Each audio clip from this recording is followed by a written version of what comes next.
नमस्कार दोस्तों, मैं आप सभी का स्वागत करता हूं डिफेंस मास्टर पर और एक नया आपके लिए सेशन लेकर आया हूं for your upcoming NDA and CDS examination. और आज का जो हमारा ये सेशन यहां पर होगा, इसमें हम डे 18 के लिए कुछ क्वेश्चंस यहां पर प्रैक्टिस करेंगे जो आपके अपकमिंग एग्जामिनेशन के लिए भी इंपॉर्टेंट है और इससे आपका जो एनसीईआरटी है उसका रिवीजन भी यहाँ पर हो जाएगा। ठीक है, तो इससे पहले मैंने आपको जो सेशन प्रोवाइड किया था वहां तक हमारे जो क्लास 7th की जो ज्योग्राफी की बुक है ना, वो यहाँ पर कवर हो गई। मतलब उसमें जो ज्योग्राफी के चैप्टर्स आपको देखने को मिलेंगे क्लास 7th में, वो सारी चीजें मैंने क्वेश्चंस के माध्यम से आपको रिवाइज कराने की कोशिश यहाँ पर करी है। ठीक है, और आज से जो हमारा ये सेशन यहाँ पर स्टार्ट होगा, इसमें क्योंकि क्लास 7th में अगर आप देखोगे तो फिजिकल ज्योग्राफी की चीजें यहाँ पर दी गई हैं और फिजिकल ज्योग्राफी के कुछ एडवांस लेवल के जो क्वेश्चंस हैं वो आपको क्लास 11th की जो ज्योग्राफी है उसमें देखने को मिलेंगे।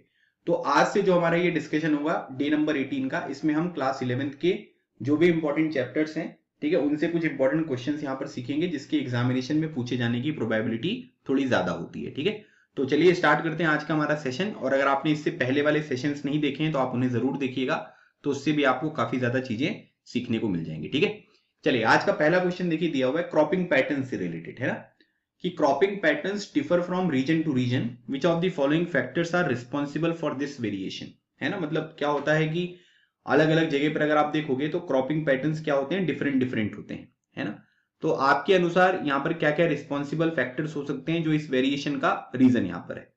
जैसे पहली बात यहाँ पर बताई जा रही है कि आपको सॉइल्स में वेरिएशन देखने को मिलेंगे, क्लाइमेट में वेरिएशन देखने को मिलता है, मार्केट में डिमांड किस तरीके की है उस पर चीजें निर्भर करती हैं, और उसके बाद capacity of the farmers to invest, इसके ऊपर चीजें जो है वो डिपेंड करती हैं, और technological input available to a farmer. ठीक है, तो ये 5 आपको फैक्टर्स यहाँ पर दिए गए हैं और आपको ये बताना है कि जो क्रॉपिंग पैटर्न आपको अलग अलग रीजन में अलग अलग देखने को मिलता है उसके क्या क्या पॉसिबल रीजन हो सकते हैं। ठीक है, तो देखिए सबसे इंपॉर्टेंट चीज अगर हम यहाँ पर देखेंगे तो उसमें क्या होता है कि कई सारी चीजें हैं, जैसे सॉइल्स जो है वो अलग अलग देखने को मिलेंगे। अब जैसे कहीं पर ब्लैक सॉइल है तो इसका मतलब है कि वहां पर कॉटन का कल्टीवेशन अच्छा हो सकता है। ठीक है, अगर कहीं पर अगर ब्लैक सॉइल आपको देखने को नहीं मिलेगी तो वहां पर क्या है कि जो कॉटन का कल्टीवेशन है वो आपको देखने को नहीं मिलेगा। क्यों? क्योंकि कॉटन के कल्टीवेशन के लिए ब्लैक सॉइल देख लीजिए या फिर आप उसको रेगुड सॉइल बोल लीजिए, है ना, वो चीजें यहाँ पर क्या होती हैं कि वो काफी ज्यादा इंपॉर्टेंट रोल यहाँ पर प्ले करती हैं। है ना, तो इसी वजह से यहाँ पर क्या होता है कि सॉइल जो है वो काफी ज्यादा इंपॉर्टेंट होगी। है ना,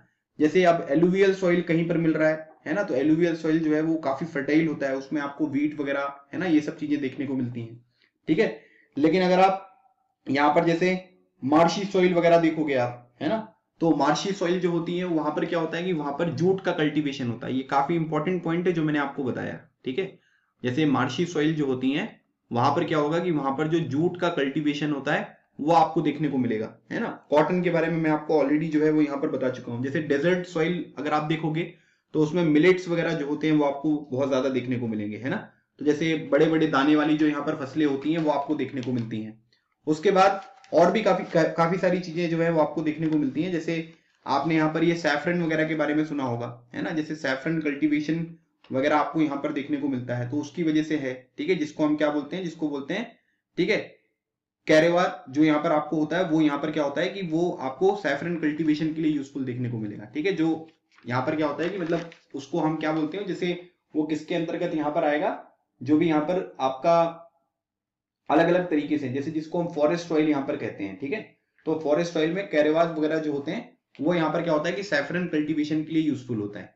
तो जो भी सॉइल के वेरिएशन होंगे उसकी वजह से यहाँ पर क्या है कि जो क्रॉपिंग पैटर्न होता है वो डिफरेंट देखने को मिल सकता है। ठीक है, फिर क्लाइमेट के ऊपर भी जो चीजें हैं वो डिपेंड करती हैं। है ना, फिर उसके बाद मार्केट में डिमांड किस तरीके से है ना, आपने ऐसी चीजें जो है वो पैदावार कर दी जिसकी मार्केट में डिमांड ही नहीं है ना, तो फिर कैसे काम चलेगा। तो इसका मतलब है मार्केट में डिमांड भी जो है वो बहुत जरूरी है ना।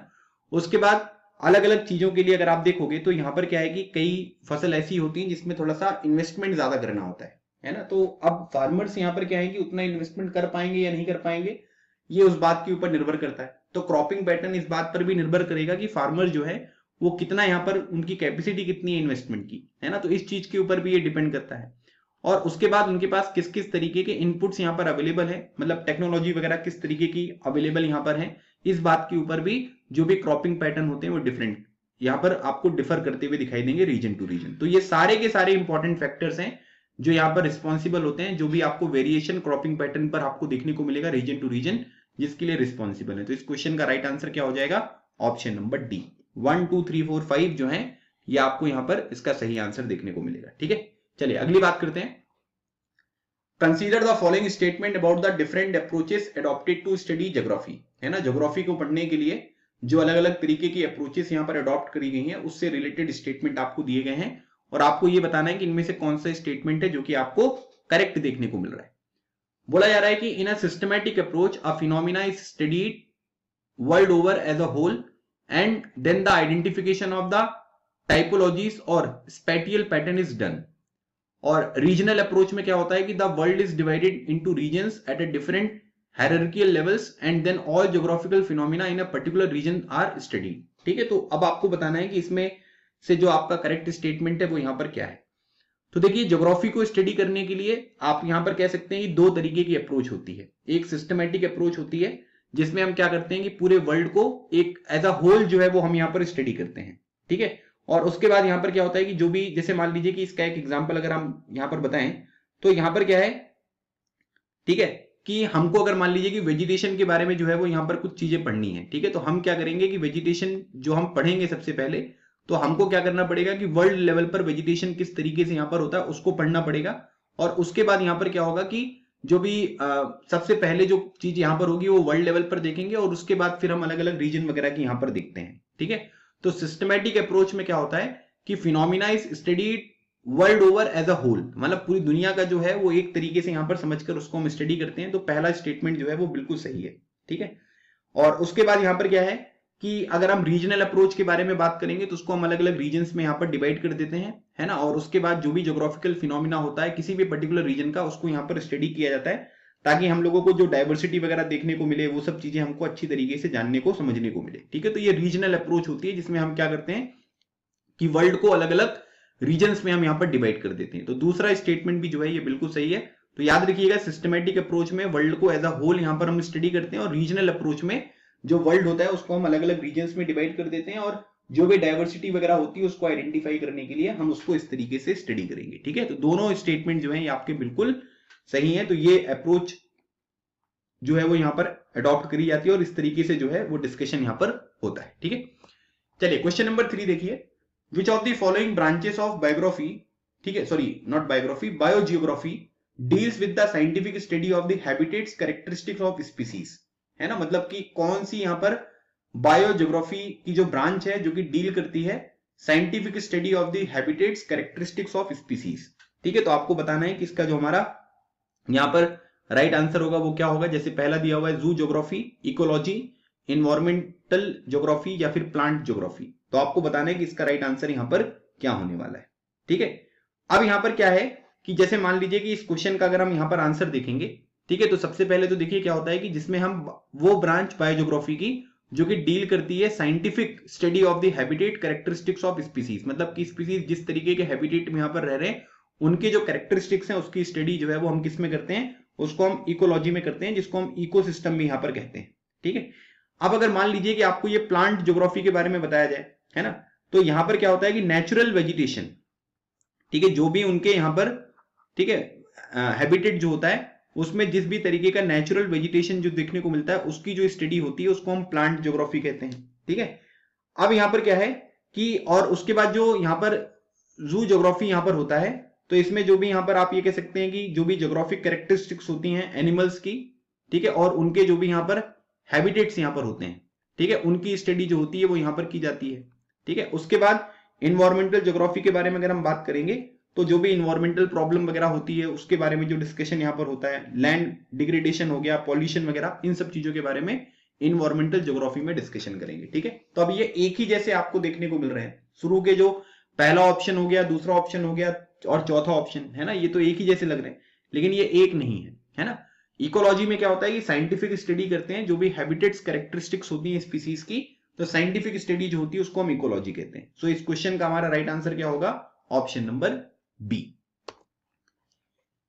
Soils are formed through the process of pedogenesis, it depends on which of the following factor. ठीक है, मतलब कि जो सॉइल्स होती हैं उनका फॉर्मेशन जो है वो किस बात के ऊपर निर्भर करता है, पेरेंट रॉक्स के ऊपर डिपेंड करता है, क्लाइमेट के ऊपर डिपेंड करता है, बायोलॉजिकल एक्टिविटी के ऊपर डिपेंड करता है या टाइम के ऊपर डिपेंड करता है। ठीक है, तो आपको बताना है कि इसके मतलब इसमें जो आपको क्या क्या चीजें हैं जो आपको यहां पर बताई जा रही हैं। ठीक है, तो पेरेंट रॉक हो गया, क्लाइमेट हो गया, बायोलॉजिकल एक्टिविटी हो गई, है ना, टाइम वगैरह हो गया, ये सब चीजें जो है ये आपसे यहाँ पर पूछी जा रही है। देखिए अब ये काफी अच्छा क्वेश्चन है। ठीक है, ये मैंने आपने देखा होगा कि मैंने जो आप लोगों को सॉइल के बारे में पढ़ाया है, ठीक है, हमारे जो इंडियन ज्योग्राफी का कोर्स है, ठीक है, उसमें मैंने ये चीजें आपको काफी अच्छी तरीके से जो है वो यहाँ पर समझाई है कि भाई किस किस चीज के ऊपर ये चीजें डिपेंड करेंगी। ठीक है, अब जैसे देखिए सबसे ऊपर यहाँ पर दिया हुआ पेरेंट रॉक्स। ठीक है, तो पेरेंट रॉक्स में अगर हम यहाँ पर देखेंगे तो क्या होता है कि इसके ऊपर ये डिपेंड करता है ना। अब जैसे मान लीजिए कि रॉक, आप सभी को पता है कि कई तरीके की जो सॉइल्स होती हैं वो एसिडिक सॉइल भी हो सकती हैं, वो बेसिक सॉइल भी हो सकती हैं, उनका कलर कलर कैसा होगा, उनका जो भी टेक्सचर है वो यहाँ पर कैसा होगा, ये सब चीजें यहाँ पर क्या होता है कि ये सब चीजें पेरेंट रॉक के ऊपर डिपेंड करता है। तो पेरेंट रॉक जो है ना वो काफी सारी चीजें जो है वो यहाँ पर बताती हैं, है ना, तो ये इसके ऊपर डिपेंड करेगा। उसके बाद क्लाइमेट के ऊपर भी जो है वो यहाँ पर डिपेंड करता है ना, कि भाई किसी पर्टिकुलर एरिया का जो क्लाइमेट है वो यहाँ पर किस तरीके का है, तो इसके ऊपर भी जो है वो यहाँ पर क्या करने वाला है, ये चीजें जो है वो डिपेंड करेंगी, है ना। मतलब आप यहाँ पर क्या है कि कहीं पर अगर मान लीजिए कि क्लाइमेट है ना, जैसे आपने वो सुना होगा वेदरिंग होता है, इरोजन होता है, ट्रांसपोर्टेशन, डिपोजिशन वगैरह, तो अगर कहीं पर क्लाइमेट जो है वो थोड़ा गर्म टाइप का क्लाइमेट है तो वहां पर क्या होगा, वेदरिंग वगैरह, इरोजन वगैरह जो है ना, पानी अगर कहीं पर ज्यादा मिल रहा है तो वहां पर इरोजन ज्यादा होगा, ट्रांसपोर्टेशन ज्यादा होगा, तो क्लाइमेट के ऊपर भी सॉइल फॉर्मेशन जो है वो डिपेंड करता है। उसके बाद बायोलॉजिकल एक्टिविटी जो है वो भी डिपेंड करता है, जैसे ऑर्गेनिज्म वगैरह होते हैं, है ना, जैसे ह्यूमस वगैरह यहाँ पर कितना है, ठीक है, तो उन सब चीजों के ऊपर भी डिपेंड करता है। तो बायोलॉजिकल एक्टिविटी भी डिपेंड करती है, और सॉइल कितनी मैच्योरिटी, यहाँ पर अगर हम सॉइल को देखेंगे कि वो कितना मैच्योर है ना, ये कैसे डिपेंड करेगा, ये समय के अनुसार डिपेंड करता है। तो टाइम भी जो है वो यहाँ पर देखने को मिलेगा। मतलब आप ये कह सकते हैं कि सॉइल जो है एक टाइम टेकिंग प्रोसेस होती है, जितना ज्यादा टाइम यहाँ पर लगता है तो आप यहाँ पर ये कह सकते हैं कि उतनी मैच्योर सॉइल आपको देखने को मिलेगी, है ना। तो सॉइल के फॉर्मेशन में ये जितने फैक्टर यहाँ पर आपको दिए गए हैं, ठीक है, ये सारे के सारे फैक्टर यहाँ पर रिस्पॉन्सिबल एक रोल प्ले करते हैं। ठीक है, तो ये थोड़ा सा बेसिक इंफॉर्मेशन मैंने आपको यहाँ पर बता दिया है। ठीक है, तो इसके बारे में आपको चीजें जो है वो आपको ध्यान रखनी है। ठीक है, तो पेरेंट रॉक भी डिपेंड करेगा, क्लाइमेट भी डिपेंड करेगा, बायोलॉजिकल एक्टिविटी भी डिपेंड करेगा, और टाइम भी जो है वो डिपेंड करता है। और जो सॉइल फॉर्मेशन की प्रोसेस होती है इसको पेडोजेनेसिस जो है वो हम यहां पर कहते हैं। सो राइट आंसर क्या हो गया, ऑप्शन नंबर डी। चलिए, which of the following discipline attempted temporal synthesis. ठीक है, इनमें से कौन सा जो आपका डिसिप्लिन है जो कि अटेम्प्ट करता है एक टेम्पोरल सिंथेसिस। ठीक है, तो हिस्ट्री करता है, ज्योग्राफी करता है, सोशियोलॉजी करता है, एंथ्रोपोलॉजी करता है। तो आपको बताना है कि इसका आंसर यहां पर क्या होगा। ठीक है, बताइए इसका जो हमारा आंसर होगा वो यहां पर क्या होगा। ठीक है, तो मैं आपको ज्योग्राफी के क्वेश्चन करा रहा हूं, इसका मतलब ये नहीं है कि इसका आंसर जो है वो ज्योग्राफी यहां पर होने वाला है। ठीक है, तो देखिए क्या होता है कि ज्योग्राफी के बारे में अगर हम बात करेंगे तो ज्योग्राफी जो है वो एक तरीके की सिंथेसिस जो है वो यहां पर होती है ना। मतलब आप ये कह सकते हैं कि डिसिप्लिन ऑफ सिंथेसिस है। और याद रखिएगा ज्योग्राफी में अगर हम बात करेंगे तो यहां पर क्या होता है कि स्पैटियल सिंथेसिस जो है वो आपको देखने को मिलेगा, है ना। स्पैटियल किसी स्थानिक विशेष के अनुसार जो हम सिंथेसिस यहां पर फॉर्म करते हैं, स्पैटियल यहां पर होता है। और हिस्ट्री में अगर हम बात करेंगे तो यहां पर क्या होता है कि आपको टेम्पोरल जो सिंथेसिस होता है वो यहां पर आपको देखने को मिलेगा। ठीक है, ये टेम्पोरल सिंथेसिस जो है वो किससे रिलेटेड है, हिस्ट्री से रिलेटेड है, और स्पैटियल सिंथेसिस जो है वो ज्योग्राफी से रिलेटेड है। तो टेम्पोरल सिंथेसिस के बारे में बात हो रही है, तो इसका आंसर क्या होगा, ऑप्शन नंबर ए। ठीक है, ऑप्शन नंबर ए जो है ये हमारे इस क्वेश्चन का राइट आंसर है। ठीक है, तो ये बेसिक सा क्वेश्चन है, थोड़ा सा इसके बारे में जानकारी याद रखिएगा। ठीक है, चलिए अगला क्वेश्चन देखते हैं। अगला क्वेश्चन देखिए यहां पर दिया हुआ है कि consider the following statement about inner planets. ठीक है, तो इनर प्लैनेट से रिलेटेड यहां पर आपको कुछ स्टेटमेंट दिए गए हैं। Mercury, Venus, Earth and Mars are called terrestrial planet, whereas Jupiter, Saturn, Uranus and Neptune are called Jovian planets. दूसरी बात, terrestrial planets have relatively high densities whereas Jovian planets have relatively low densities. तो अब आपको बताना है कि इनमें से कौन से स्टेटमेंट हैं जो कि आपको यहां पर देखने को मिलेंगे। ठीक है, तो देखिए मरकरी, वीनस, अर्थ, मार्स, ठीक है, ये चार जो प्लैनेट होते हैं इनको हम क्या बोलते हैं कि आप यहां पर ये कह सकते हैं कि इनको जो है वो हम यहां पर टेरेस्ट्रियल जो प्लैनेट है वो यहां पर कहते हैं, है ना। इसको टेरेस्ट्रियल प्लैनेट क्यों कहा जाता है कि यहां पर क्या होता है कि जो एस्ट्रॉइड बेल्ट होती है जो कि मार्स और जुपिटर के बीच में है ना, मतलब ये जो है ये किनके बीच में होते हैं, ये सन के बीच में, और जो आपकी एस्ट्रॉइड बेल्ट होती है उसके बीच में जो है वो आपको यहां पर ये देखने को मिलते हैं। ठीक है, तो इसी वजह से इसको हम क्या कहते हैं, इसको हम टेरेस्ट्रियल प्लैनेट जो है वो कहते हैं।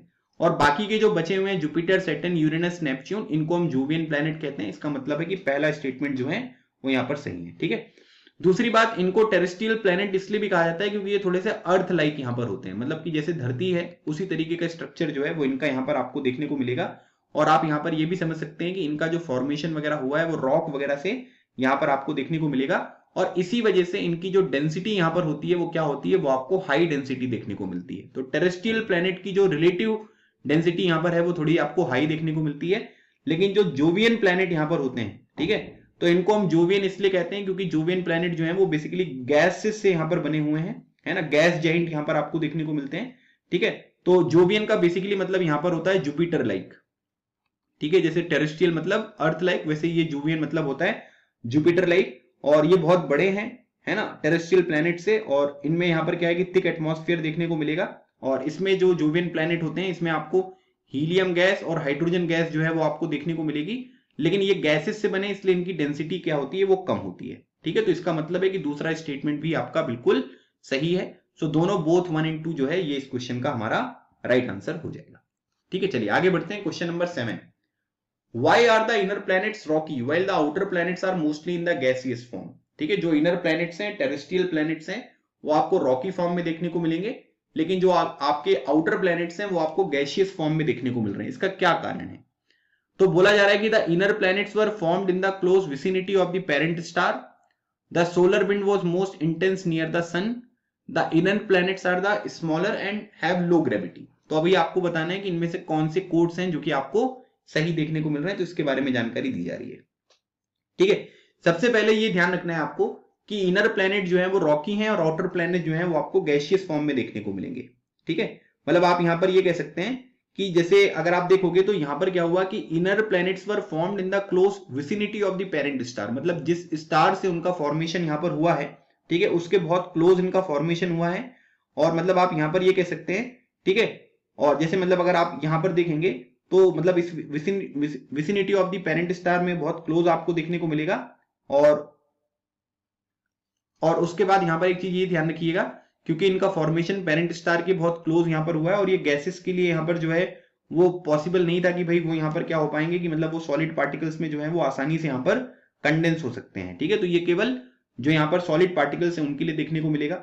ठीक है, दूसरी बात यहां पर क्या है कि जैसे आप यहां पर ये कह सकते हैं कि जो सोलर विंड है, ठीक है, the solar wind was most intense near the sun, तो ये बहुत ज्यादा इंटेंस यहां पर थी, और इसकी वजह से यहां पर क्या हुआ कि जो भी यहां पर गैसेस वगैरह थी या डस्ट वगैरह थी, है ना, जो भी टेरेस्ट्रियल प्लैनेट थी उनसे यहां पर क्या कर दिया कि इसको दूर कर दिया, है ना, मतलब जो गैसेस वगैरह हैं, डस्ट पार्टिकल्स वगैरह हैं, सोलर विंड की वजह से आप ये कह सकते हैं कि ये थोड़ा दूर यहां पर जाते हुए आपको दिखाई दिए। ठीक है, और यहां पर क्या है, और दूसरी बात यहां पर अगर आप देखोगे तो टेरेस्ट्रियल जो प्लैनेट्स हैं, है ना, ये क्या है कि ये स्मॉलर हैं, और इनकी ग्रेविटी भी यहां पर जो है, ठीक है, वो यहां पर थोड़ी सी कम मिलेगी, जिसकी वजह से गैस वगैरह जो यहां पर निकल रही है, एस्केप हो रही है, ठीक है, ये भी यहां पर क्या है कि उसको यहां पर ये होल्ड नहीं कर सकते हैं, है ना, मतलब कि जो एस्केपिंग गैसेस होती हैं, ठीक है, उनको होल्ड करना जो है वो इनर प्लैनेट्स के लिए थोड़ा सा यहां पर मुश्किल होता है, और इसी वजह से यहां पर क्या है कि इनर प्लैनेट जो है वो रॉकी देखने को मिलेंगे, जबकि आउटर प्लैनेट जो है वो आपको गैसियस फॉर्म में देखने को मिलते हैं। सबसे इंपॉर्टेंट बात, ये क्लोज विसिनिटी में यहां पर है, ठीक है, जो पेरेंट स्टार होते हैं। दूसरी बात, सोलर विंड जो है वो सन के आसपास ज्यादा रहती है, और जिसकी वजह से गैस वगैरह, डस्ट वगैरह दूर चले गए।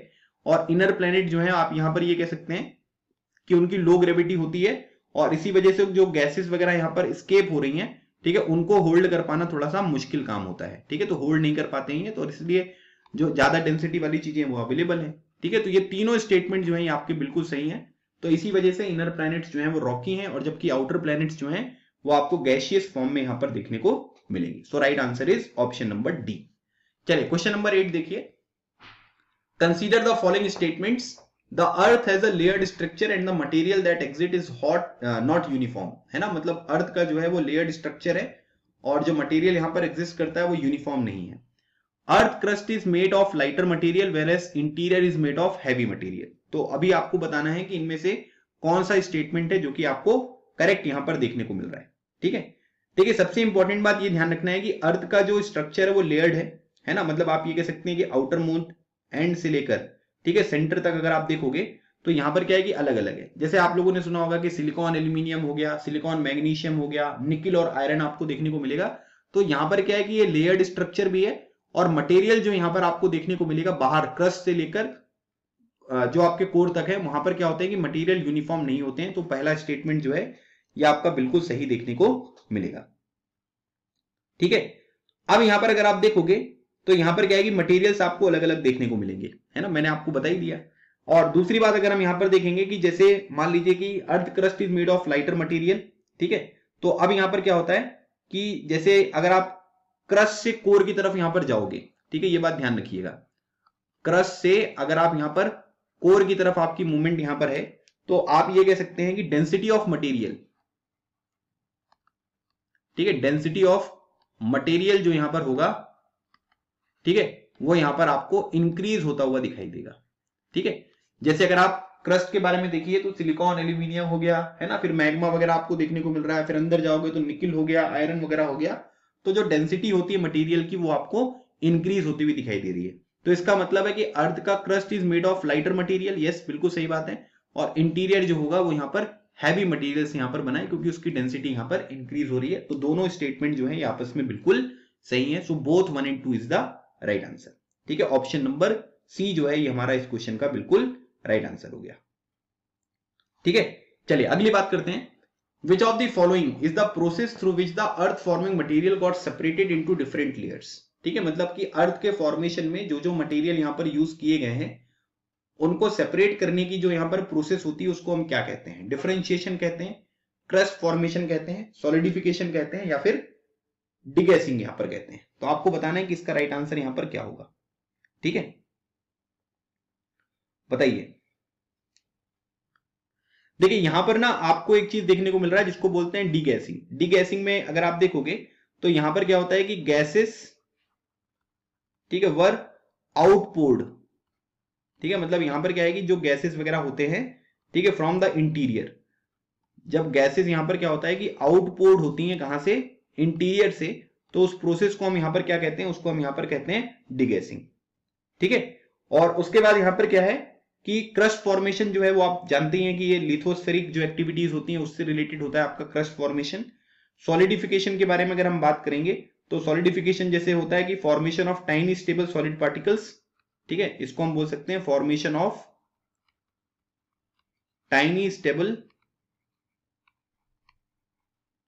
ठीक है, स्टेबल, ठीक है, solid particles in liquid, solid particles in liquid, उसको हम यहां पर क्या कहते हैं? उसको हम सॉलिडिफिकेशन के नाम से जानते हैं। ठीक है, बाकी डिफरेंशिएशन जो है वो यहां पर क्या होता है कि प्रोसेस होती है जिसकी वजह से जो भी अर्थ फॉर्मिंग मटेरियल होते हैं वो डिफरेंट लेयर्स में आपको डिफरेंशिएट होते हुए दिखाई देते हैं। तो इस क्वेश्चन का राइट आंसर क्या है? Option number A. ठीक है, option number A is the right answer. चलिए क्वेश्चन नंबर 10 देखिए। Consider the following statement about inner planets. ठीक है, इनर प्लैनेट्स के बारे में बात हो रही है। तो they lie between the sun and the belt of asteroid, they include Mercury, Venus, Earth, Mars, they are earth like and made up of rock and metals and have relative high densities. ठीक है, तो अब इसके बारे में मैं आपको already सब चीजें पढ़ा ही चुका हूं पहले वाले क्वेश्चन में, है ना, कि सन और जो भी एस्टेरॉइड बेल्ट है उसके बीच में होते हैं मरकरी, वीनस, अर्थ, मार्स आपको देखने को मिलेंगे, और ये रॉक से मेटल से बने होते हैं और इनकी डेंसिटी थोड़ी सी हाई होती है। ठीक है, तो तीनों स्टेटमेंट जो है ये अपने आप में बिल्कुल सही है। तो ऐसी छोटी छोटी चीजों के ऊपर ना एग्जामिनेशन में क्वेश्चन जो है वो बनता है, तो इसको आपको अच्छी तरीके से ध्यान रखना है। ठीक है, तो ऑप्शन नंबर डी जो होगा ये हमारे इस क्वेश्चन का राइट आंसर है। ठीक है, चलिए क्वेश्चन नंबर 11 देखिए। Consider the following statement about outer planets. ठीक है, आउटर प्लैनेट से रिलेटेड यहां पर कुछ स्टेटमेंट है। They are also called gas giant planet और Jovian planet. Jupiter, Saturn, Uranus and Neptune are outer planets. They have thick atmosphere mostly made of helium and hydrogen. Outer planets are made up of light materials and have relatively low density. है ना, तो इसमें कोई दिक्कत है क्या? इसको जो है वो गैस जाइंट प्लैनेट्स कहते हैं या जूवियन प्लैनेट्स भी कहते हैं। ठीक है, जुपिटर, सैटर्न, यूरेनस, नेपच्यून जो है वो आउटर प्लैनेट है। इसमें थिक एटमॉस्फेयर देखने को मिलेगा, हीलियम और हाइड्रोजन गैस आपको देखने को मिलती है ना, और ये जो है लाइट मटेरियल्स के बने हुए हैं, और इनमें क्या है कि रिलेटिवली आपको लो डेंसिटी जो है वो देखने को मिलती है। तो ये चारों स्टेटमेंट जो है ये आपके बिल्कुल सही है। सो राइट आंसर क्या हो गया? Option number D. सिंपल सा क्वेश्चन था, सिंपल इसलिए क्योंकि आपको पता है ना, अगर नहीं पता होता तो फिर नहीं होता। ठीक है, क्लियर हो गया? चलिए अगली बात करते हैं। What is planetesimals? ठीक है, तो प्लैनेटेसिमल जो है वो यहां पर क्या होता है, smaller bodies that existed at an early stage of the planet formation, study of planet's internal structure, localized lump of gas within a nebula, type of galaxies which contain a large number of planets। ठीक है, तो अब आपको बताना है कि जो ये प्लैनेटेसिमल्स यहां पर हैं उसको हम यहां पर क्या कहते हैं, मतलब क्या होता है ये। ठीक है, तो आपको बताना है कि इसका आंसर यहां पर क्या होगा, बताइए। देखिए, अगर हम यहां पर प्लैनेटेसिमल्स के बारे में बात करेंगे तो ये large number of smaller bodies हैं। ठीक है, इसमें अगर हम देखेंगे तो ये क्या है, ये आपका large number of smaller bodies जो है वो आपको देखने को मिलेगा, है ना। पहली बात तो आपको यहां पर ये ध्यान रखनी है। और बेसिकली यहां पर क्या है कि ये किससे बनी होती है, जो आपका डस्ट वगैरह होता है उससे, जो रॉक वगैरह होते हैं, ठीक है, उससे यहां पर बने होते हैं, जो कि आपके प्लेनेट के अर्ली फॉर्मेशन के दौरान यहां पर अवेलेबल रहते हैं। ठीक है, जब प्लेनेट का अर्ली फॉर्मेशन यहां पर है उससे पहले जो है ये आपको अवेलेबल देखने को मिलेंगे।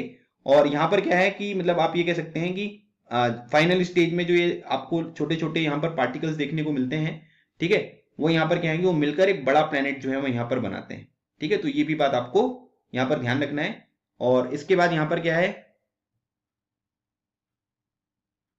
हाँ, तो ये इसका हमारा डेफिनेशन यहां पर हो गया।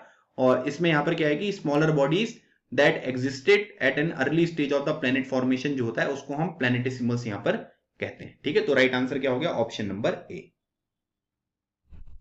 ठीक है, ऑप्शन नंबर ए जो है ये इस क्वेश्चन का राइट आंसर है। चलिए क्वेश्चन नंबर 13 देखिए, consider the following statement regarding the evolution of lithosphere, है ना। लिथोस्फीयर के इवोल्यूशन से रिलेटेड यहां पर कुछ बातें बताई गई हैं। पहला बोला जा रहा है कि due to the density difference material inside the earth separated, density में डिफरेंस होने की वजह से जो अर्थ के अंदर यहां पर मटेरियल होते हैं वो सेपरेट हो जाते हैं। It is through the process of differentiation that the earth forming material got separated into different layers. From the crust to the core, the density of material decreases. ठीक है, अभी आपसे पूछा जा रहा है कि इसका आंसर क्या होगा। देखो, अभी मैंने आपको बताया था, अगर आप इससे पहले वाले क्वेश्चन में देखेंगे तो डेंसिटी ऑफ मटेरियल अगर हम क्रस्ट से कोर में जाते हैं तो इंक्रीज होता है, और यहां पर क्या दिया हुआ है, यहां पर दिया हुआ है कि वो डिक्रीज होता है ना। तो इसका मतलब है कि ये गलत है। अब ये गलत हो गया तो आपसे पूछा गया कि करेक्ट स्टेटमेंट बताओ, तो ये भी गलत हो गया, ये भी गलत हो गया, ये भी गलत हो गया, है ना। छोटी सी इंफॉर्मेशन पता थी और क्वेश्चन बन गया। और डेंसिटी डिफरेंस होने की वजह से जो मटेरियल अर्थ के इनसाइड यहां पर होते हैं वो आपको सेपरेट देखने को मिलेंगे, और जो प्रोसेस होती है उसको डिफरेंशिएशन कहते हैं। ऑलरेडी मैंने आपको पढ़ाया हुआ।